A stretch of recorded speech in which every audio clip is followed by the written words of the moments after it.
नमस्कार दोस्तों, क्या आपको पता है कि जापान के रोड्स और उनका एनवायरनमेंट इतना साफ कैसे है? यही नहीं, उनके पतली से पतली गलियां और यहाँ तक कि वहाँ के नाले जिसमें मछलियाँ तैरती है, इतने साफ कैसे है? आइए इस वीडियो में हम पता करते हैं। जापान की सफाई का श्रेय यानी कि क्रेडिट कई सारे कारणों को जाता है, जैसे cultural and religious influence, social norms and expectations, government policies and regulation, education and early childhood training and efficient public infrastructure. तो पहले बात करते हैं कल्चरल और रिलीजियस इन्फ्लुएंस की।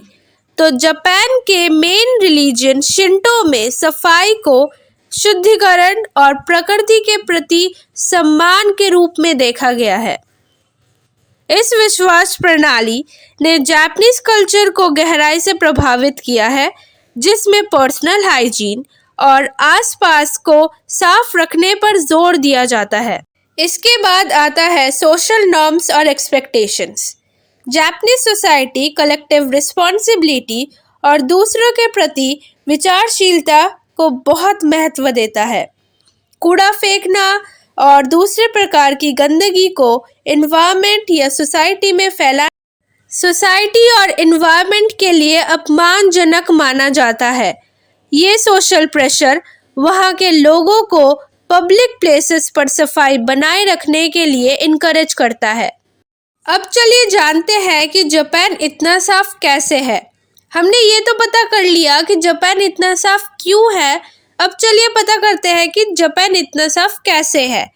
वहाँ के गवर्नमेंट पॉलिसीज और रेगुलेशंस, अर्ली चाइल्डहुड ट्रेनिंग और वहाँ के एफिशिएंट इंफ्रास्ट्रक्चर की वजह से ही आज जापान इतना साफ है। जापानीज गवर्नमेंट ने कुछ स्ट्रिक्ट रूल्स और रेगुलेशंस सफाई को लेकर बनाए हैं, जो वहाँ के सारे लोगों को मानना पड़ता है और वहाँ के सारे लोग उस रूल को बेझिझक मानते भी हैं। जैसे रिसाइक्लेबल थिंग्स को रिसाइकल करना, कूड़ा इधर उधर फेंकने पर भारी जुर्माना लगाया जाता है और इसके अलावा पब्लिक प्लेसेस को बनाए रखने के लिए नियमित सफाई अभियान चलाए जाते हैं। इंडिया की तरह नहीं, जैसे इंडियन गवर्नमेंट ने स्वच्छ भारत अभियान चलाया था, उसके बस कुछ साल तक ही चला वो, और आज उसे कोई पूछता तक नहीं और उसके बारे में कोई बात भी नहीं करता। जापान में शिक्षा और अर्ली चाइल्डहुड ट्रेनिंग के जरिए बच्चों में बचपन से ही स्वच्छता का भाव पैदा किया जाता है। स्कूल में अक्सर नियमित रूप से क्लीनिंग प्रोग्राम्स होते हैं, जहां पर बच्चे अपने स्कूल और क्लासरूम और स्कूल के मैदान यानी कि प्लेग्राउंड की सफाई में भाग लेते हैं। वहाँ की एफिशिएंट पब्लिक इंफ्रास्ट्रक्चर, जैसे आसानी से मिलने वाले कचरे के डिब्बे और रिसाइक्लेबल बिन शामिल है।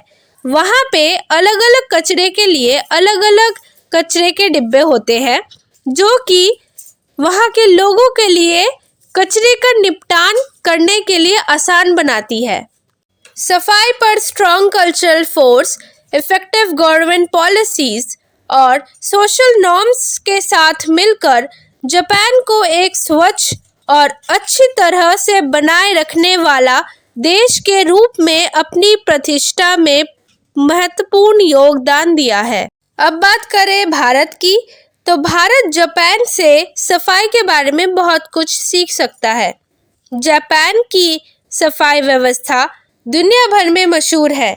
आइए चलिए जानते हैं कि भारत जापान से क्या क्या सीख सकता है सफाई के बारे में।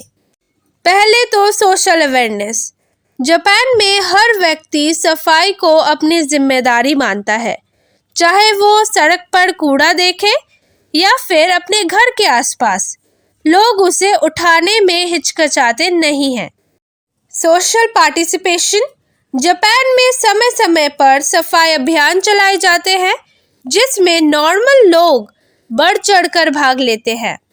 जापान में अलग अलग तरह के कचरे के लिए अलग अलग तरह के डस्टबिन होते हैं।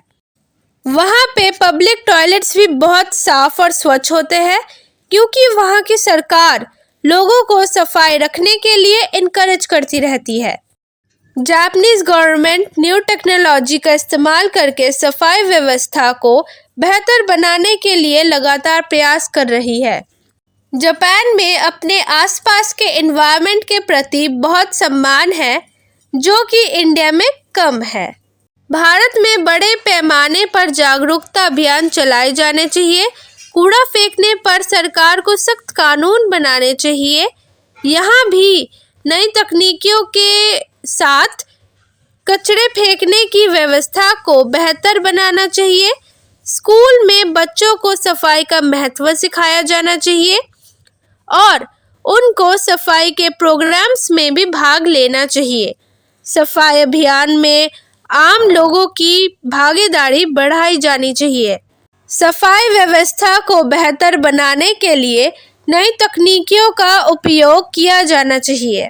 उम्मीद है कि इस वीडियो से आपको पता चल गया होगा कि जापान इतना साफ क्यों और कैसे है।